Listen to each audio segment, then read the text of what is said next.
ধৈর্যের প্রয়োজন হলো আদর্শবান মুসলিম হওয়ার জন্য।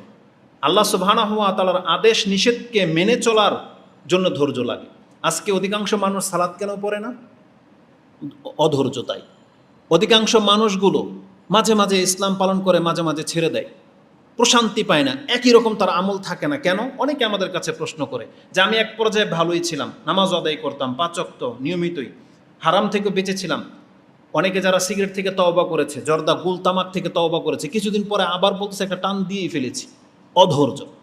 সে তার ধৈর্যের ভাত সীমা পর্যন্ত নিতে পারেনি, তার আগেই ভেঙে যায়। তো একজন ব্যক্তিকে আদর্শবান মুসলিম হতে হলে তার ধৈর্য ধারণ করতেই হবে, কারণ আল্লাহ সুবহানাহু ওয়া তাআলার আদেশ নিষেধগুলো এটা কিন্তু মরার আগ পর্যন্ত। তাহলে আমাদেরকে মরার আগ পর্যন্তই ধৈর্য ধারণ করতে হবে।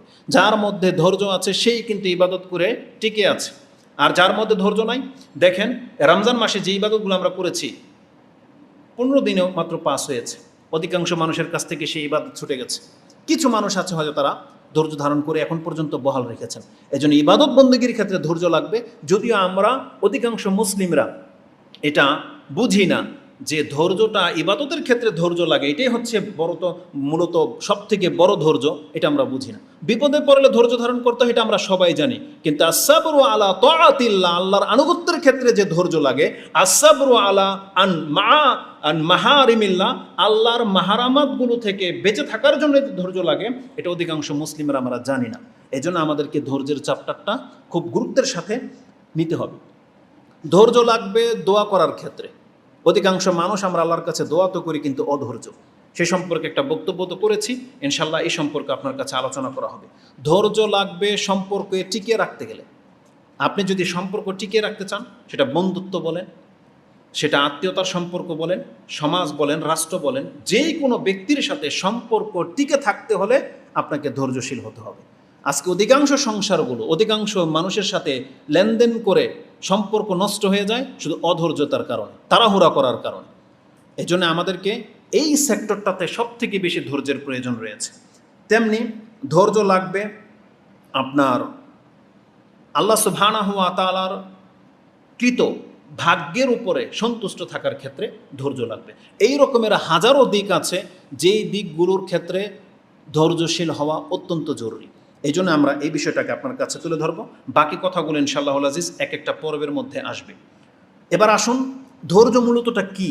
আর-সবর, আরবিতে বলা হয় সবর, সদ বা র, এটা হচ্ছে মূল মাদ্দা। সবর, ধৈর্য ধারণ করা। আমি যেটা বুঝলাম, এই 1 সপ্তাহ নিয়ে শুধু এটা নিয়ে ভেবেছি, কিছু কিতাব ঘেটেছি, তাতে দেখলাম, আমি যেটা বুঝতে পেরেছি, ধৈর্য এই শব্দটার বাংলা মানে হচ্ছে সহ্য করে নেয়া। একজন ব্যক্তির সাথে যা কিছু ঘটবে, সে যদি এটাকে সহ্য করে নিতে পারে, তাহলে জেনে নেন সেই ব্যক্তি ধৈর্যশীল। যেমনটা অধিকাংশ মা বোনরা করে, তারা সাংসারিক জীবনে এমন ব্যক্তিদের সাথে তাদের বিয়ে হয়ে গেছে, তার আর ফেরার কোনো উপায় নেই। অধিকাংশদের অবস্থাটা কি? মেয়েদেরকে বিয়ে দিয়ে দিলে বাবা মনে করে আমার দায়িত্ব শেষ, আর ভাই তো ও তো গদ্দিনাসীন, ওর বাবার সম্পত্তি নিজেই ভোগ করতে চায়। কারো বোন যদি রিটার্ন আবার তার বাসায় আসে, এটা যেন তারা বোঝা মনে করে, অথচ এই বাড়িটা কিন্তু এই মহিলারই, বিয়ে হয়ে গেছে, এটা একটা সিস্টেম। সে যদি আবার তার বাড়িতে ফিরে আসে, এটা কিন্তু তার হক আছে, কিন্তু অধিকাংশ ভাইয়েরা সেটা গ্রহণ করেনি। অধিকাংশ ভাইয়েরা তার থেকে মুখ ফিরিয়ে নিয়েছে। এই জন্য অশান্তিতে থেকে অনেক মহিলা কিন্তু সেগুলো সহ্য করে সংসার টিকিয়ে রেখেছে, নিরুপায় হয়ে। এই যে সহ্য করে যাওয়া, এটা হচ্ছে ধৈর্য। আপনাকে এটা একটা এক্সাম্পল দিই। কিছু চোরকে আপনি দেখেছেন, অপরাধীদেরকে, যাকে 10 জন মিলে পিটাচ্ছে, কিন্তু সে কিছুই বলতেছে না। কেন? কারণ তার হাত বাঁধা। সে অপরাধী, স্বীকার করে নিয়েছে, তাকে 10 জন পিটাচ্ছে, সে শুধু কান্না করতেছে আর সহ্য করে যাচ্ছে, কারণ তার কোনো উপায় নাই এখন, কারণ তার হাত বাঁধা, পা বাঁধা। আমরা যখন কোনো একটা পশুকে জবাহ করি, কি করি? হাত পা বেঁধে শুয়ে রাখি, এই পশুকে উঠতে পারে সেখান থেকে, ওর জবাহ হয়ে যাওয়া ছাড়া আর কোনো উপায় নেই। এটা হচ্ছে সহ্য করে নেওয়া, এটাই হচ্ছে ধৈর্য, যেটা কোরআন হাদিস থেকে আমি যেটা পাচ্ছি। সহ্য করা, মেনে নেওয়া, থেমে যাওয়া, নিজেকে আবদ্ধ করে নেওয়া।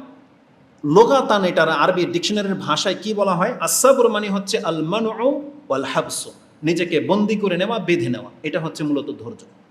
শরীয়তের ক্ষেত্রে ধৈর্যটা কিভাবে আসবে? বলছে আসসাবর হুয়া হাবসুন নাফস, মানুষের অন্তরটাকে বেঁধে ফেলার নাম হচ্ছে ধৈর্য।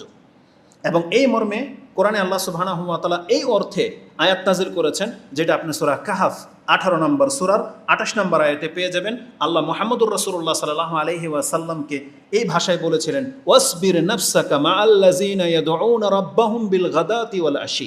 যারা সকাল সন্ধ্যায় তার রবকে ডাকে, এই রকমের জিকিরকারীদের সাথে আপনি নিজেকে আবদ্ধ করে নেন, তাদের কাছ থেকে আপনি পৃথক হয়েন না। তাহলে এখানে সাবর শব্দটা আসছে, আসবির নাফসাকা বলা হয়েছে, ইয়ানি যে এর মানে হচ্ছে ইহবিসহা মা হাউলাই, যে সাহাবীদেরকে ইন্ডিকেট করা হয়েছে যে আপনি নিজেকে তাদের সাথে আবদ্ধ করে রাখেন, তাদের কাছ থেকে বিচ্ছিন্ন হবেন না। তাহলে এখানে সবর শব্দটা রয়েছে। আল মাসবুরা বলা হয় মানে আবদ্ধ হয়ে যাওয়া, নিজেকে থামিয়ে নেওয়া। কোন অর্থে? তিনি বলেছেন, মুফাসসিরগণ বলেছেন, হুয়া আত্তায়রু আও গায়রু। আপনি একটা প্রাণীর উদাহরণ নিয়ে নেন, হতে পারে পাখি, মুরগি বা যে কোনো একটা কিছু। ইউসবারু হাইয়ান, যেই পাখিটাকে, মুরগিটাকে জীবদ্দশায় বেঁধে রাখা হয়েছে, বেঁধে আপনি সামনে রাখলেন। সুম্মা ইউরমা, তারপরে এটার দিকে নিক্ষেপ করতে লাগলেন, পাথর, তীর বা যা খুশিতা। হাত্তা ইউক্তাল, এবং কি মেরে দিলেন। পোলাপানরা এরকমটা করে অনেক সময়, কোনো একটা কিছুকে বেঁধে, যেমন আমরা আগে কচ্ছপকে, আসলে আমাদের শিক্ষা দীক্ষার মধ্যে ত্রুটি ছিল, আমাদেরকে শিখানোই হয়েছে যে কচ্ছপ হচ্ছে হিন্দুদের প্রাণী, হিন্দুরা কচ্ছপ খায়। এই জন্য আমরা মুসলিমরা কি করতাম, কচ্ছপকে অত্যন্ত বেশি ঘৃণা করতাম না? অনেকে হয়তো করি। আমরা খেজুর গাছের কাটা কচ্ছপের পাকে বের করে গেঁথে সূর্যের মধ্যে টাঙায় রাখতাম। কেন? ঘৃণার থেকে করতাম, যেটা এটা হিন্দুরা খায় সেই জন্য। অথচ আমরা না বুঝে জুলুম করেছি। এই যে কচ্ছপটাকে এমন করছি আমরা, কচ্ছপ কিছু করতে পারে? কিচ্ছু করতে পারতেছে না, কারণ কোনটা পোলাপানের হাতে পড়ে গেছে। তো এইটা হচ্ছে বিষয়।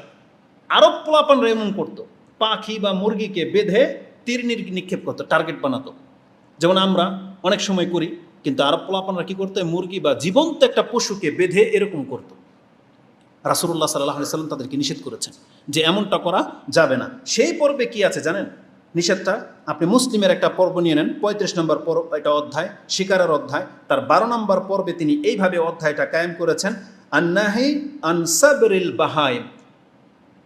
প্রাণীকে, বাহাইম মানে গৃহপালিত পশুগুলোকে, সবর করে মারা নিষেধ।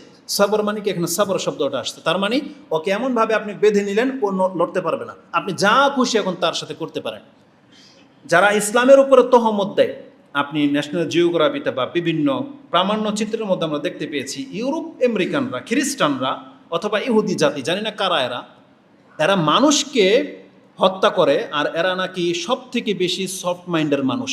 অথচ এদের একটা উৎসব হয়, স্পেনে সম্ভবত আমি দেখেছি, ওই নীল গাই যেগুলো, বন্য গরুগুলোকে কি করে, বল্লম দিয়ে খুঁচিয়ে খুঁচিয়ে এদেরকে আঘাত করে করে মজা পায়। ঘোড়ার উপরে চেপে বল্লম দিয়ে, তীর দিয়ে ঘাই করে করে মজা পায়।